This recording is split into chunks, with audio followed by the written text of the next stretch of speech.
Ashamaa kam jirtu har'aan tana paartiitti aanu 2.4.6 conversation of concentration unity. Unity concentration dha akkamitti ka jijjiiruu dandeenya. As keessatti wajji ilaallaa. At the end of this section, student will be able to interconvert various concentration expression.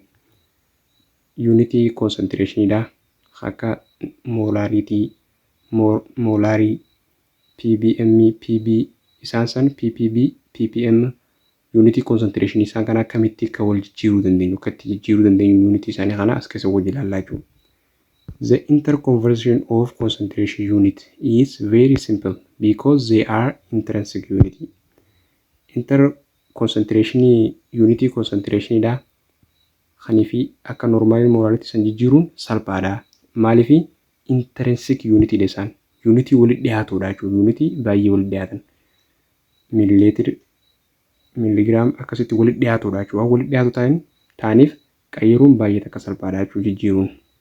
That means any amount of liquid taken from 5% volume per volume by volume ethanol solution for instance always contain ethanol to solution is in ratio 5:100 regardless of volume taken. Kana jechuun ethanolin percentage 5 solution keessa jira jechuun solution percentage 100 solution jechuun percentage 100 takka jechuudha. Kana keessa ethanolin percentage meeqa? Percentage 5 jechuudha. Percentage 5 yeroo kana solution waliigalaa percentage 100 ethanolin percentage 5 haaf immoo wateriin percentage meeqa? Percentage 95 jechuudha. Percentage 95 ethanolin yeroo hunda achi keessatti percentage meeqa? Percentage 5 jechuudha kana jechuun. Therefore 5% volume by volume read 5 ml of ethanol per 100 ml of solution. Amma solution tokko millilitera 100 takka jechuun ethanolin achi keessa meeqa jira jechuudha? Millilitera 5tu jira jechuudha. 5 ppm glucose means 5 gram of glucose per 1 million gram of solution. Kana jechuun yeroo iyoonii fi glucosiin ppm jechuun glucosii giraamni 5 solution giraama miliyoona takka keessaa jechuudha. Kana jechuun amma ppm jechuun giraama 5 glucosii solution giraama miliyoona takka keessatti argama jechuudha. Glucosii giraama 5tu miliyoona takka solution keessatti argama jechuudha. Kanuma wal fakkaataa jechuudha kana wajjin. 5 pb jechuun glucosii giraamni 5 pb yeroo nu biliyoona takka giraama solution keessatti argama jechuudha.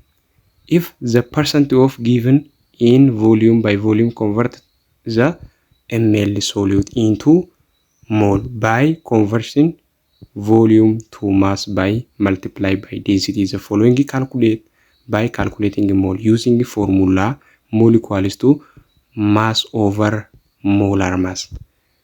Unity solution tokko volume by volume percentage dhaan nu kennama. Isa kanammoo ml gara mole deebisuudhaaf maal godhuu qabna? Volume gara mass deebisuu qabna jechuudha. Maal jenna?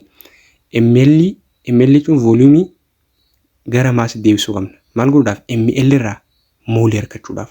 ml irraa mole argachuudhaaf volume gara mass deebisuu qabna. Maaliin? Multiply by density dhaan baay'isuudhaaf jechuudha. Density dhaan baay'ifnee argachuu qabna. Kana jechuun mole jechuun given mass over molar mass. Inda convert akkasumas jijjiiruu dandeenya. Mole kana millilitera kana gara literatti. Kana maal goone kumaaf irree jechuudha. Ayyee akkamitti akka ta'e bal'inaan wajji ilaallaa as keessatti rakkoon qabu yoo ifa ta'uu baate illeedha. Maal jaamma? Convert mole fraction to molality. Mole fraction nu kennama gara molality jijjiirraa jechuudha. The mole fraction of glucose in the water 0.150 in the 0.850 respectively. Mooliin gulukoosiidhaa duwwaa tuqaa 15 duwwaa. Mooliin eenyu mooliin gulukoosii. Mooliin watarii hoo kan bishaanii duwwaa tuqaa 8 duwwaadha. What is molality of glucose in the solution? Solution kana keessatti molality glucose meeqa jee. Amma molality mole fraction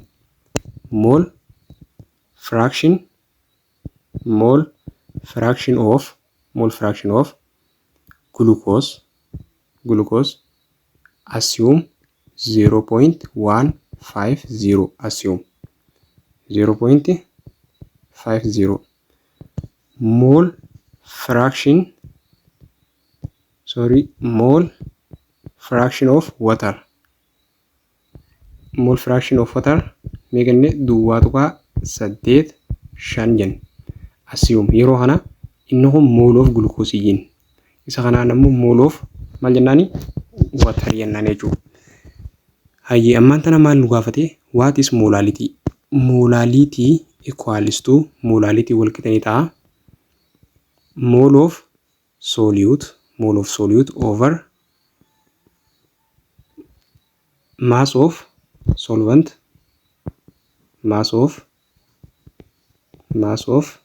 solvent kilogram. Moolii soluutii hiruu maasii solventii meeqaaf irraa maasii solventii maal ta'uu qabaa kiloogiraama ta'uu qabaa jechuudha. Yeroo kana maal godhuu qabnaa moolii ni qabnaa mass of solventii kana harkachuu qabnaa jechuudha. Solventiin keenya watariidha. Maasii solventii harkachuudhaaf moolii ni qabna moolii irraa harkannaa jechuudha. Moolii wal qixanii ta'a mass of water over molar mass of water. Yeroo kana maal goonaa maasii barbaannaa over 1 cross goonaa. Yeroo kana maasii wal qixanii ta'a mol times molar mass jennaan. Hayyee amma bal'inatti habaafannu maasii wal qixanii ta'a mooliin keenya meeqa duwwaa tuqaa 8 mol baay'isuu molar maasii watariidhaa 18 gram per mol. Hayyee mooliin dhaamaa duwwaa tuqaa 85 baay'isuu 18 meeqa ta'a 15 tuqaa 3 ta'a jechuudha. Mass of water equals to 15 tuqaa 3 giraama ta'a jechuudha. Giraama kana maal godhuu qabna gara kiiloogiraamatti deebisuu qabna. Maaliif mass of solvent kiiloogiraamaanii waan jeef. Kanaaf kumaaf irraa takka 2 duwwaa tuqaa duwwaa takka 5 3 ta'a jechuudha. Isa kana kiiloogiraama ta'a. Amma kan harkannee molality barbaaduuf molality equals to mole of glucose. Glucose barbaanna waan ta'eef molality glucose waan barbaannuuf mole of glucose mole of solute of glucose meeqa duwwaa tuqaa takka 5 mol over mass of solventiin duwwaa tuqaa duwwaa takka 5 3 kiloogiraama. Isaan lamaan kana yeroo ni fi waliif hirru meeqa harkannaa 9 tuqaa 8 moolii harkannaa jechuudha. Molality isa kana akkatti harkannaa 9 tuqaa 8 ta'a jechuudha. Exercise itti aanu example itti aanu maal jaa example itti aanu an equation an aqueous solution in 0.273 molal of potassium chloride. Molali potassium chloride aqueous solution keessa jiru duwwaa tuqaa 273 yoo ta'u what is molar concentration of potassium chloride? Molar concentration eenyu nu gaafate potassium chloride. Density solution san immoo takka tuqaa duwwaa takka times 10 the power of positive 3 gram per mol yoo ta'e amma eenyu nu gaafate molarii nu gaafate jechuudha. Amma kana dalaguudhaaf jalqaba moolaalitii moolaal jechuun wal qixa ni ta'a. Mole of solute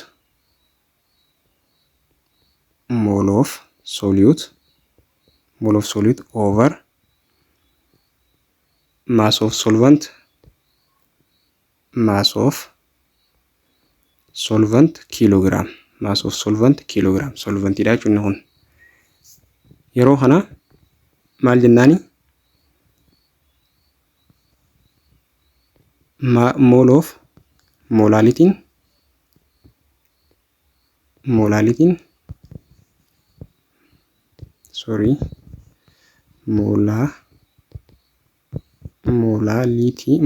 wal qixa ni ta'a. Mole of solute over solute sun eenyu potassium chloride over jennaan. Potassium chloride moolii isaadhaa maal keessatti 1 kilogram of waterii keessatti jechuudha. 1 kilogram of waterii keessatti. Amma yeroo kana moolaalitii kanarraa directly mass of solution dalaguu ni dandeenya jechuudha. Moolaal wal qixa ni ta'a. Mass of solution directly dalaguu dandeenya jechuudha. Mass of solution directly dalaguu dandeenya. Amma yeroo kana akkamitti dalagna mass of solution jechuun isa kana akkuma jiru qabadhaadha. Mass of solution jechuun wal qixa ni ta'a. Mass of solute plus mass of solvent jechuudha. Mass of solutiin keenya potassium chloride. Solutiin keenya solventiin keenya amma meesirritti isin barreessu moolaal mass of solution jechuun wal qixa ni ta'a. Mass of solventiin potassium chloride plus mass of solvent. Mass of solventiin eenyu wateriidha jechuudha. Mass of solvent. Mass of solutii kan akkamitti argachuu dandeenya?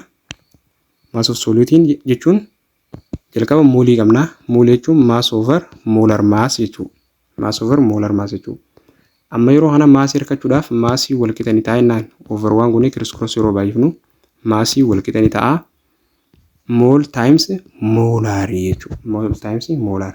Hayyeessa kana bootaa mass of solute potassium geessinu. As finna maal jennaani mole amma mass of solute wal qixa ni ta'a jennaan.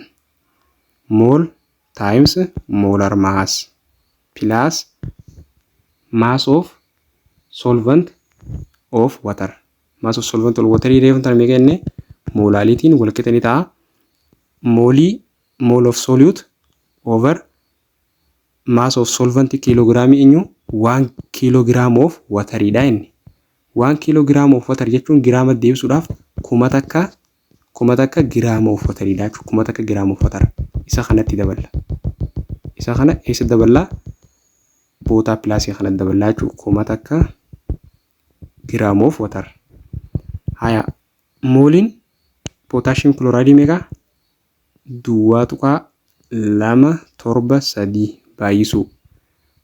Molar massiin potassium chloride dha. Ha potassium 39 ha chlorine immoo 35.5 yoo ta'u 74.5 ta'a jechuudha.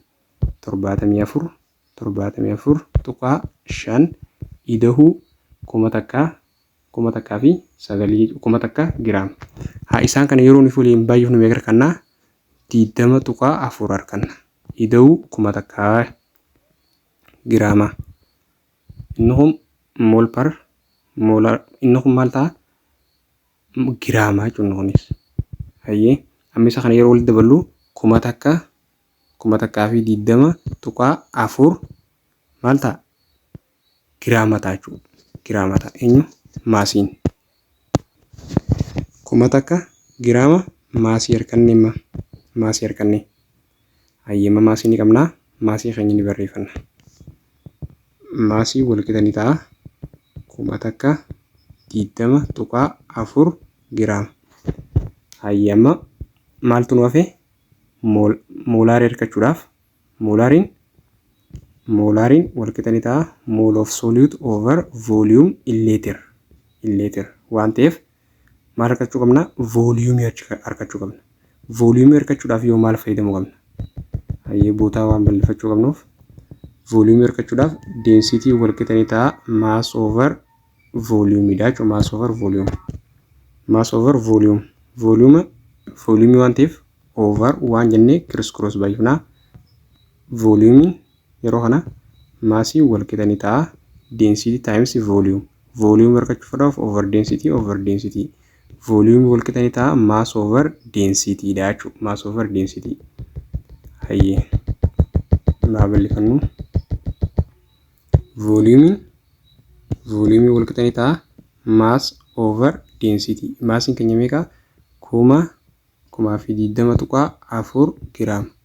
Density yoo meeqa nu kanne takka tuqaa duwwaa takka times 10 to the power of minus plus 3 jechuun yeroo fi duuba kanatti deebisnu minus anas irraa qannasna maal ta'a 1,011 ta'a jechuudha. Over 1,011 giraam per liter ta'a jechuudha. Inni kun eessaa dhufee jechuudhaaf ammoo yoo asii takka 2 3 jennee asii plus goonaa jechuudha. 10 to the power of plus 3 jennaan. Yoo immoo akka duuba deebinee minus jennaa jechuudha. Kanaaf akkana siisnee seera configurationidhaan kan argannaa jechuudha. Haya amma isaan lamaan kana yeroo fi waliif irru meeqa ta'a? Takka tuqaa duwwaa 9 leetira ta'a jechuudha. Giraamaa fi giraamni waliin dhaamaa. Takka tuqaa duwwaa 9 leetira ta'a jechuudha. Amma isa kana qabnaa. Amma maaltu nu hafe? Moolaariin nu hafe jechuudha. Moolaar concentration. Molar concentration dalaguudhaaf molar concentration mole of solute eenyu wal qixa ni ta'a mole of solute 2.273 mol over volume in liter hamma deleenya arganne meeqa arganne takka tuqaa duwwaa 9 liter. Isa kana lamaan yeroo fi waliif irru meeqa argannaa? Duwwaa tuqaa 2.70 moolaariitii argannaa jechuudha. Duwwaa tuqaa 2.7 moolii argannaa jechuudha. Isa kana irratti argachuu dandeenya. Example 2.16 maal jedha? Convert weight by weight percent to molarity. Weight by weight mass by mass jechuudha. Percentii kana gara moolaariitii deebisnaa jechuudha. Yeroo kana mal calculate guna molarity calculate guna jechuudha. Calculate molarity of 36.5% mass by mass hydrochloric acid. Hydrochloric solution density of solution is 1.2 gram per milliliter. Molar mass of hydrochloric equals to 36.5 gram per mol jechuudha. Amma isaan kanarraa molarity barbaannaa jechuudha. Kana jechuun percent mass by mass gara molarity deebisu. Haya jalqaba molarity wal qixa ni ta'a mole of solute over volume of solution in liter. Mole of soluting keenya eenyu hydrochloric acid. Yeroo kana amma 36.5% jechuun hydrochloric acid 36.5% jechuun over dhibba takka giraamaa jechuudha. Amma hydrochloric acidiin giraam solutiona giraama dhibba takka keessa giraama 36.5 jira jechuudha hydrochloric acidiin solutiona kana keessa. Yeroo kana giraamni 36.5 hydrochloric acid ta'a jechuudha as keessa.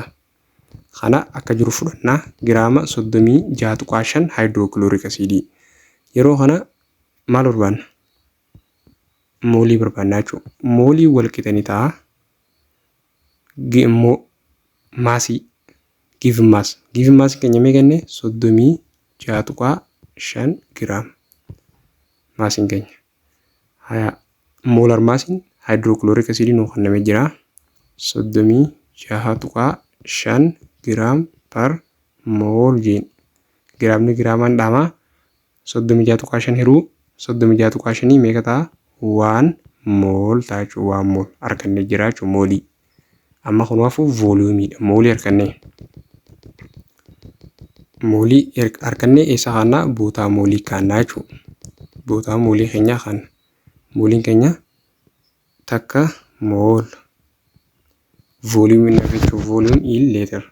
Vooliyuumii harkachuudhaaf density equals to mass over volume. Kiriskroos yeroo goonu volume equals to mass over density dha jechuudha.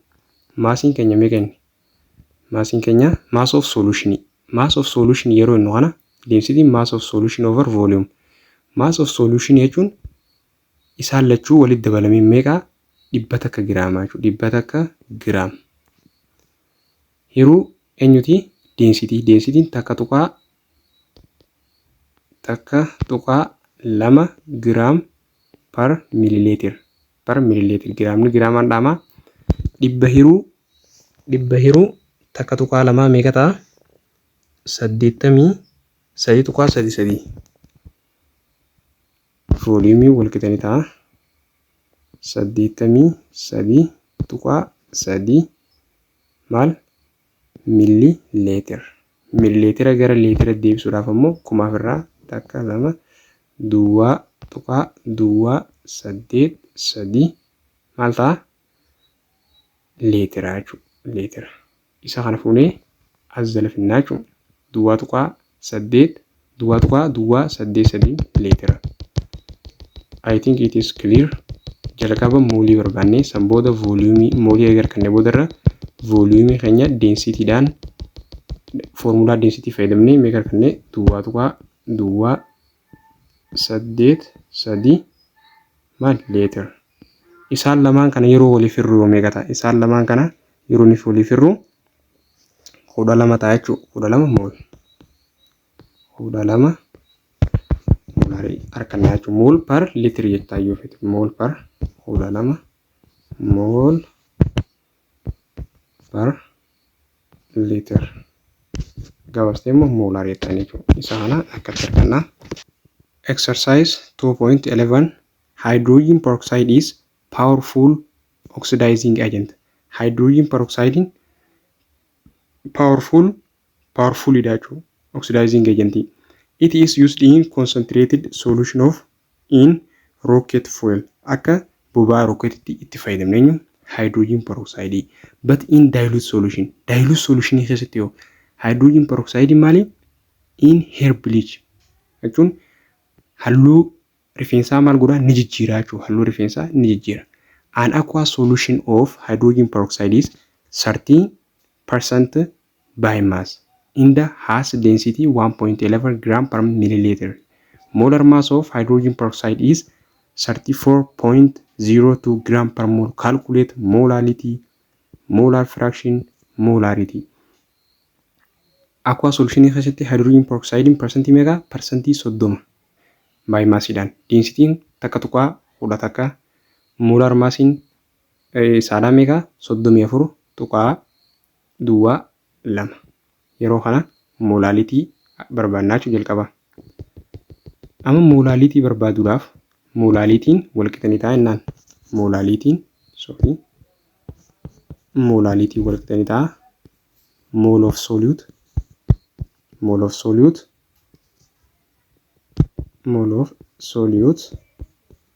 over mass of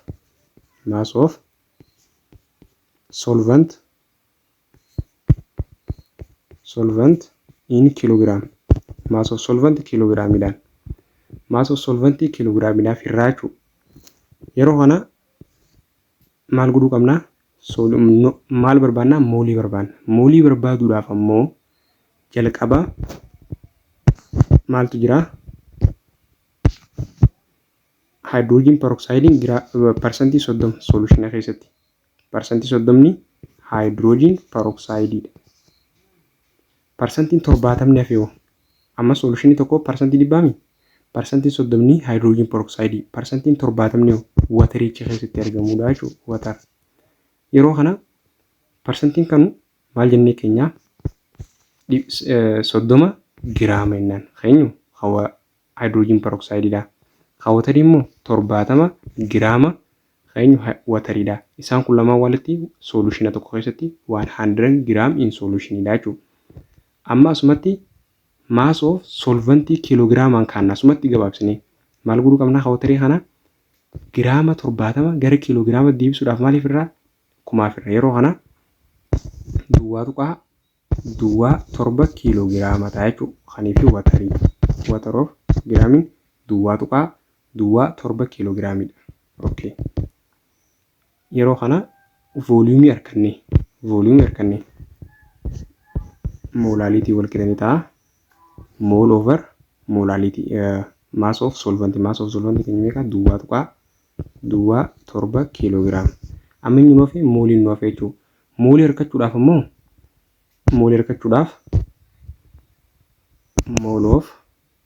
mole of hydrogen peroxide wal qixanii ta'a.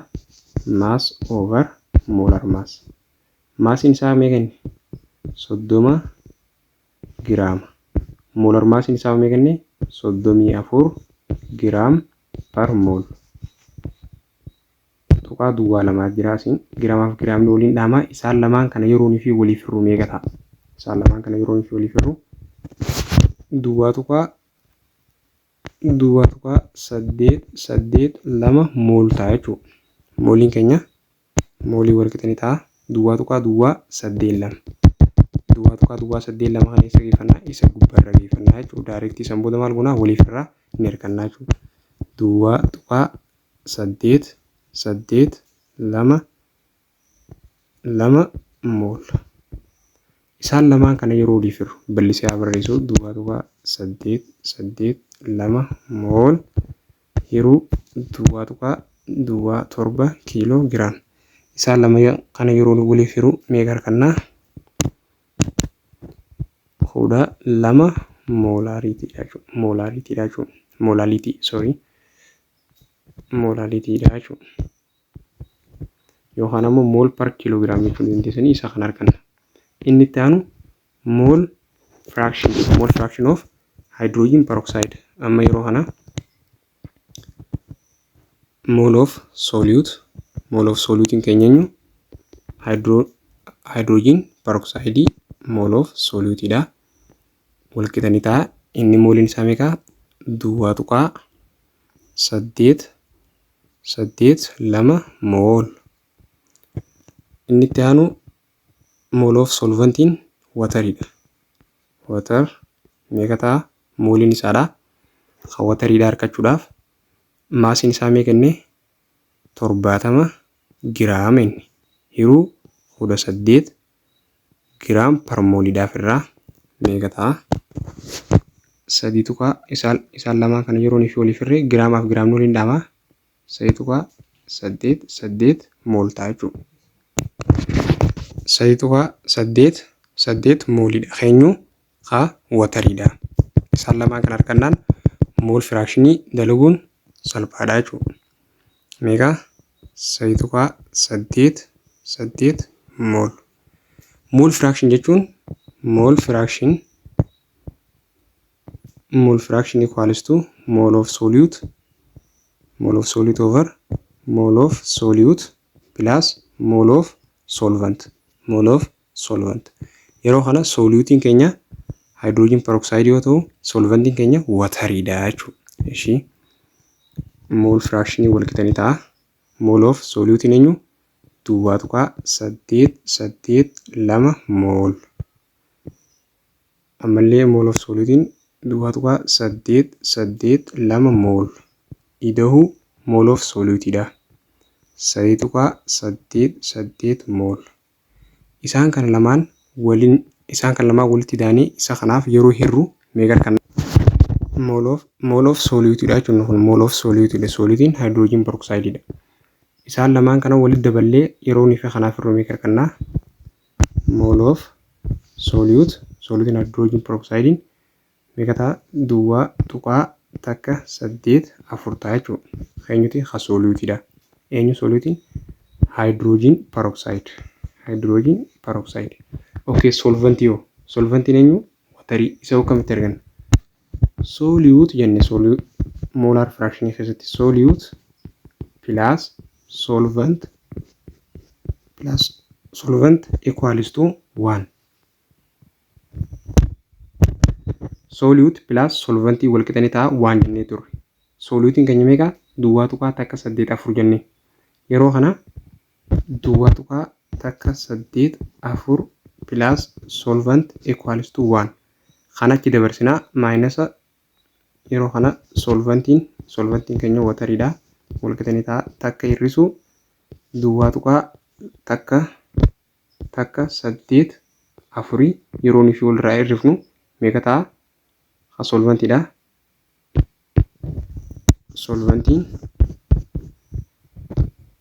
Solventii watariin wal qixanii ta'a duwwaa tuqaa 8